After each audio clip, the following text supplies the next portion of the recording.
pronto. Hello. Hello, Mr. Robbins. No, Mr. Robbins is not here. This is Umberto Eco. All right. Nice to meet you, Mr. Echo, then. Nice to meet you too. My name is Lorenzo. Nice to meet you, then. Mr. Robbins, we have a short time for so many questions, and first of all, I want to tell you it's a great honor for me to talk with you.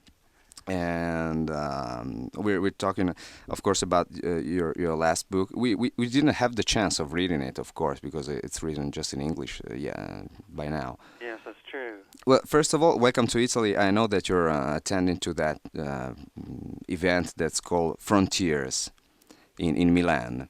Yes. That's something connected with borders or with human limits or something like that. I first would like to ask you what you consider the main human limit. Fear. Is there anything you fear particularly? Well, I try not to fear anything, but that's not always successful. So the thing I'm most afraid of is boredom. And of course, you fight it with writing or with what?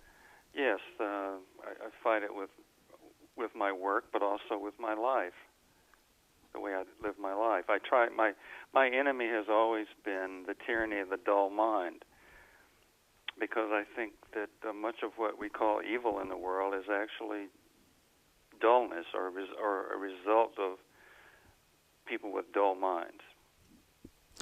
Next thing I would like to ask you is how similar is your private life, your life, to the one of your characters? Well, it depends on which character. Oh, all right. Well, all right. I'm not sure about the last book because I honestly didn't read it. The last book, the main character is the most autobiographical character that I've ever written. But I usually write, my main characters are usually women. Yeah. And one of the reasons I choose women as my main characters is so that I can avoid autobiography, so that I can avoid writing about myself. I can stand back from the character. I can have some distance from the character much easier if the character is a woman, because if the main character is a man, I find that my own personality begins to seep in to the character. What I found absolutely amazing about one of your last books, it was exactly Half Asleep in Frog Pajamas, was that it was, of course, a female character, but you wrote all the book in a second person. Yes. Is there a particular reason for that? No, it was mostly an accident. I began the book in a traditional way, in first-person singular, and it didn't seem to have much life. And it just lay on the page kind of like it was asleep or dead. And so I started over, and I thought, well, maybe I'll start in the second person, and maybe that will give it a little more energy and maybe a little more mystery at the beginning. And so I wrote about 30 pages in the second person, and I had not planned to continue that way, but the book suddenly came alive to me, and I thought, this will be challenging to see if I can do a 400-page book in the second person and make it work. So then it became kind of a game for me.